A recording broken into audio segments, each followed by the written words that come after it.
Hey, welcome to Bill's Workbench. If I got an exciting one for you today, I upgraded the tires on my MN128 rock crawler, and it turned out very well, but it was a lot of work. Bear with me on this one as we go down this great adventure of adding these new tires and having to adjust the front end so that these new tires fit.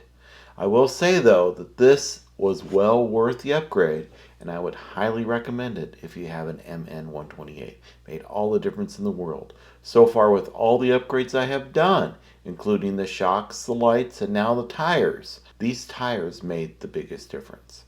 So here we go. Let's get started with our new Beadlock tires on our MN128 rock crawler. One of the things I've learned in rock crawling with this crawler is it doesn't have much traction, as you can see there in the video, and it doesn't do very good on side hills, or even going up hills for that matter. These tires just simply don't have the traction that I would like it to have. They don't have any foams in them, but they are a low profile tire, so I don't think that is really causing too much challenge with going on the sides and losing traction that way. Read and seen where foams help that, but I don't think foams are going to help this tire at all. So I went out and picked out this great kit here, and these are new wheels. These are 1.5 inch rims, and then I picked up some Mickey Thompson tires here, and we'll see how those work in the crawl park. So let's get started by swapping out these wheels.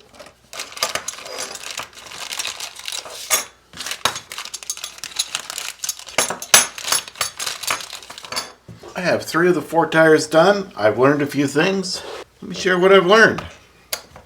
First is, you need to take it all apart. But we knew that already, right?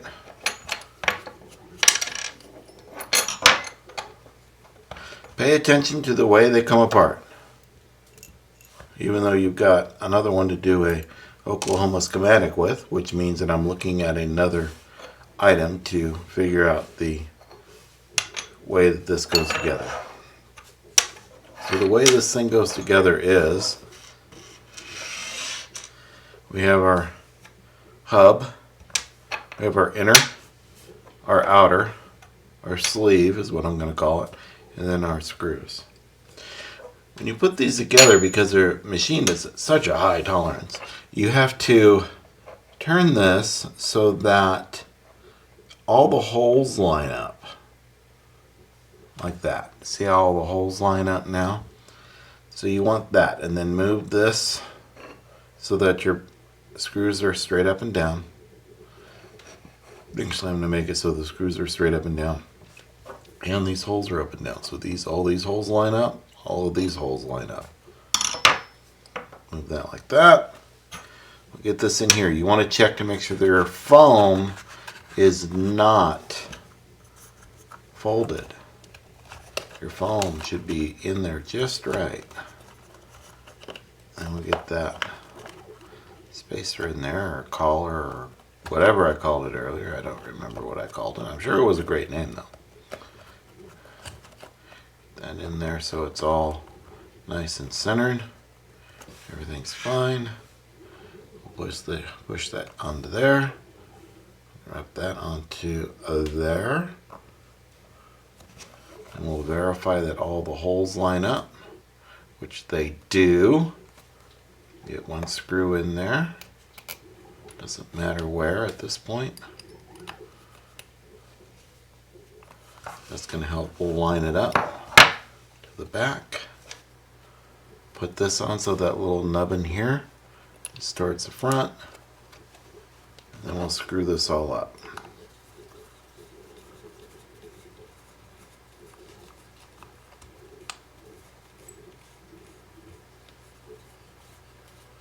Okay, you don't want to screw the first one all the way down.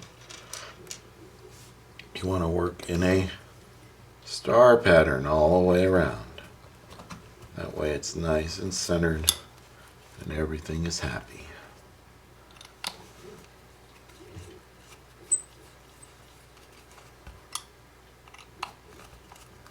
Make sure they go in there nice. Checking your beading as you go. Yeah, looks good.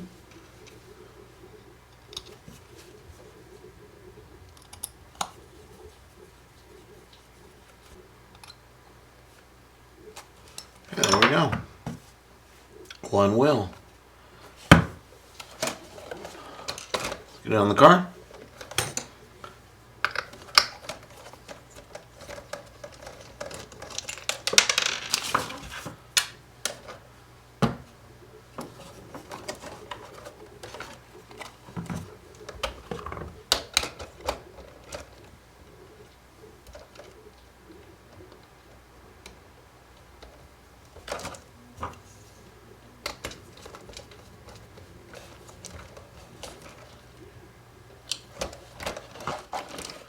There's the difference in the size of the tire there. It's kind of hard to see. This is a dark model. There's the side view of the difference. But yeah, it's a little bit taller. They're nice and soft. These are soft too, but I think these are going to be softer. I think I'm going to have to put holes in these. They are a little bit thinner than the other ones, but I'm not too worried about how thick they are or whatever. It's all about if they perform or not. Here is the difference in these two tires I wanted to show you. So we get our calipers out, we can see just how much taller they are. So these are 83 millimeters and these are 78 millimeters. It's a little bit taller, not much, about 5 millimeters taller, which is good because that's what I was looking for when I picked up these tires. I wanted some tires that would not cause challenges here with the travel, and it's real close. The other thing about the tires is they are noticeably thinner, but I think that might be alright. 25 mil versus 30 mil, so 5 millimeters narrower. I don't know if that's going to cause a problem or not. We're going to have to see how they perform out in the wild. It's really all about the contact patch, how well this tire contacts the ground. It's not really the thickness, because the tires, see how they go in a little bit like that? It's kind of hard to see it, but they do, they do crimp in a little bit when they go down, and that reduces your contact patch. So we'll see how these look. I'll put the front ones on first, and we'll put it against the glass, and we'll see what we can figure out. Alright, let's do the contact patch test. So I have a piece of glass here I put on top, and then I press down to compress the suspension to see what's going on. This tire here is starting to bow in on the inside, where these new tires don't seem to be doing that. They seem to flatten out, which is quite nice. So I'm going to think that these new tires may have a larger contact patch than the other ones. So if I illustrate here what I'm talking about, the contact patch is here, here, here, and here.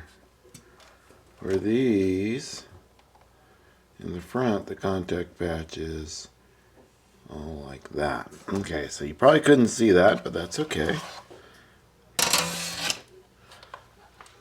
This is what I'm talking about. This whole part of the tire here contacted the glass.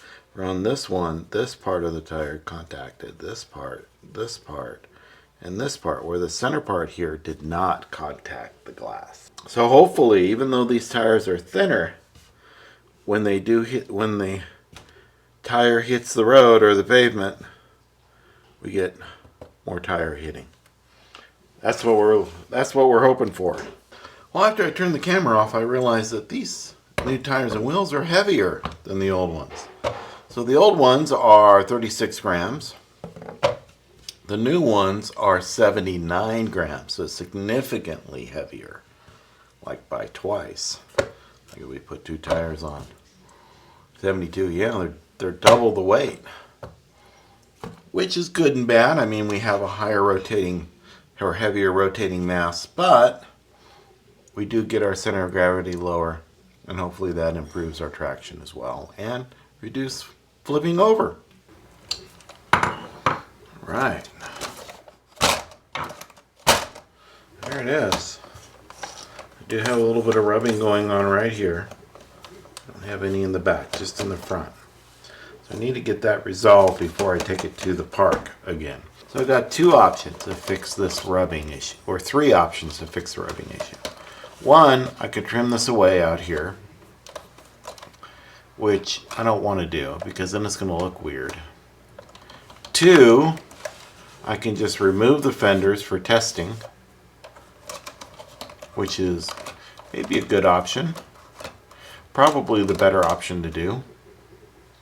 Or 3, I could go straight and increase the lengths of these links.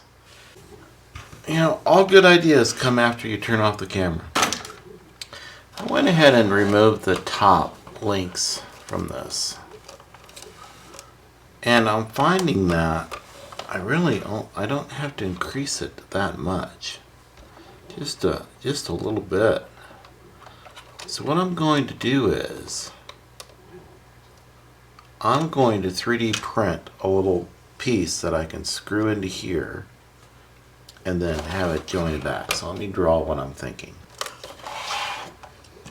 So if we look at what we have, I have the axle, and I have this piece coming out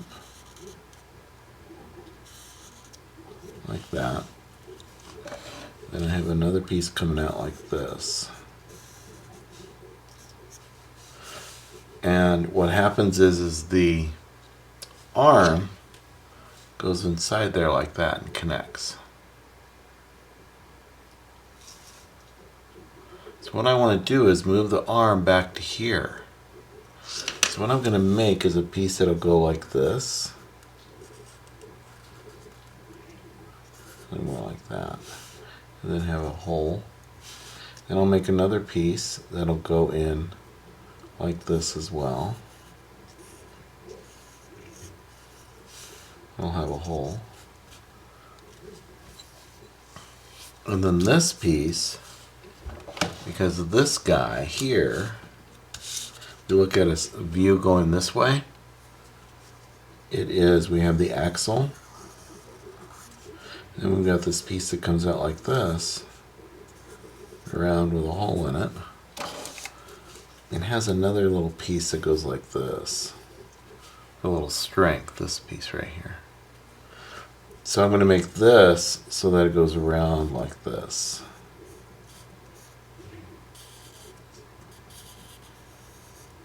Hold there. And that'll keep this whole thing rigid so that it doesn't rotate or pivot or whatever. Because what we don't want to have happen is these pieces here flex up and down like that. I don't want that. I want them to be rigid. I think that's what I'm going to do. That's how I'm going to build that. And then we'll 3D print that. And I can get that done before I go to the rock park this weekend. And we'll see how that works. Yeah, that's the plan. I will make these 3D models available on Printable for those of you that are interested in that, in something to make that go out just a little bit. Not much, just enough to do that. And what that's going to do is a couple things. One, it's moving this axle out a little bit, which is going to give me the clearance I need for turning. And 2, it's going to increase my angle of attack as well. I'm not going to be rubbing against this bumper as much, so this angle of attack will be much better. Yeah, I think that's the way to do it. Okay, I think I have a design that works. I printed out 2 pieces that go right in here. They go around the piece there, so they slide right in. And then this one slides right in here, which keeps them from flipping and flopping.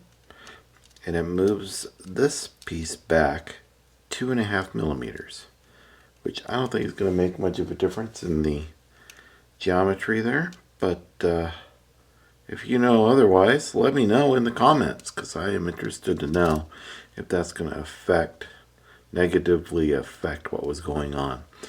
It'd be alright if it makes it so it crawls up hills better that way, by having the lower arms a little bit longer, but I don't know. It probably does the opposite, knowing my luck.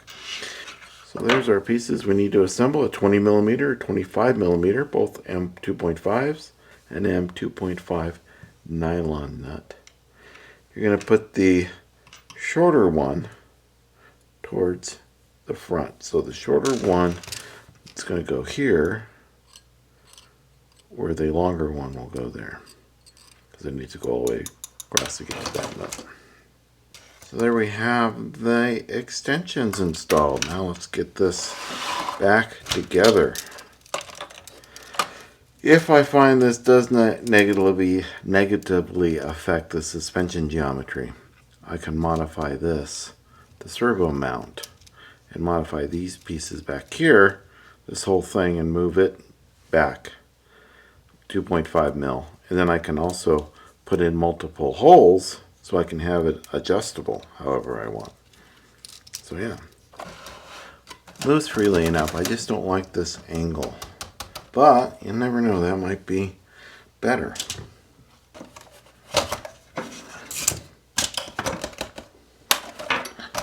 Alright, there we go. I don't know if the tilting of the axle is going to make a difference or not. It might. I don't know if the drive shafts are going to turn now. Let's see. Nope, the drive shafts are mad. So yeah, we got a problem. So we're going to have to fix that. So I'm going to have to fix that and redo this video from the beginning, because I need to fix the bottom to go out some. Bother. After getting this all back together and testing it, I have two big problems. One is the drive shaft is too much of an angle forward, so I'm getting some binding right in this area. And two, the servo is hitting this piece of the transmission. So I am going to have to go in and modify this part to move it out 2.5 millimeters. So that's another print for tomorrow. So I'll get that done, and I'll be back within a half second. Finally, I got it done. Good golly, this was a lot of work. Who would have thought putting new tires and wheels on this MN128 would be so much work? But I think I got a result that I like. We can see the flex there that's going on, but let me show you what I ended up doing. Then I'm going to have some detailed instructions on how I did this when I replaced the servo. So if we look underneath, we can see we have a few red parts. Tamiya RC does, but we'll use the screwdriver. So I made these parts first, and these extended the trailing arms by 5 millimeters. So I extended this part out by 5 mil. I could have made new arms,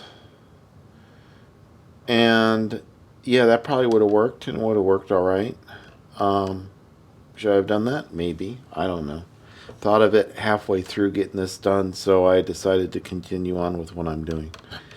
I don't have any challenges with the drive shaft here, even though it looks like it's out a little bit further than it was, because it is. It's 5 millimeters out further than it was, but even through the full articulation of the suspension here, when it's up all the way here, that's when it's out the furthest. I then created a new mount for the servo, which you can see part of it here. The old servo mount is right here. And what it has is this part here goes against the axle. And then this part up here, these two guys, that's where the servo goes. Well, I have plans of replacing this servo, and the servo that I found put in here is smaller than the one that's in there, so it's not going to fit. So what I did was I 3D printed a new one of these pieces here. And when you 3D print, you got to have a bottom and a top, and I didn't want to put supports underneath, so I printed it like that. And then what I did was I made new supports, these parts right here, and I made those so that those supports are interchangeable. So I can put in new supports. If I change the servo, I just print out new supports here, and it should fit the servo just fine. So I was able to print out this bottom piece to make it match the top piece, and it fits right in, and it does a good job. So you can see a little bit here how that servo mount is done. See, there's the bottom piece there. This is the bottom that it sits on right here. There's the top, so that's the way it printed. Then this is the servo mount here, and I have two screws.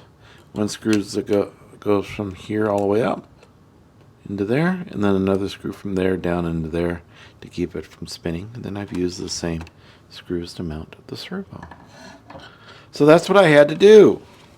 Oh, and then these pieces here are 5mm further out on that version than they are on this version.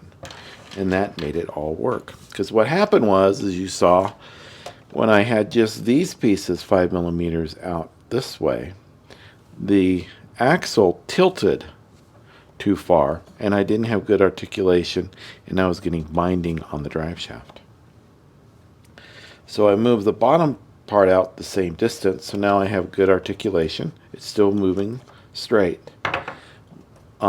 But I ran into issues with the servo saver clearance, and I had to adjust that. So you can see here, I cut out part of that piece. That was the hard part. I had to disassemble the front end in order to get that to clean up. So if you're interested in doing this, make sure you subscribe, because I'm going to have a video on how to replace the servo on this thing. Servo there.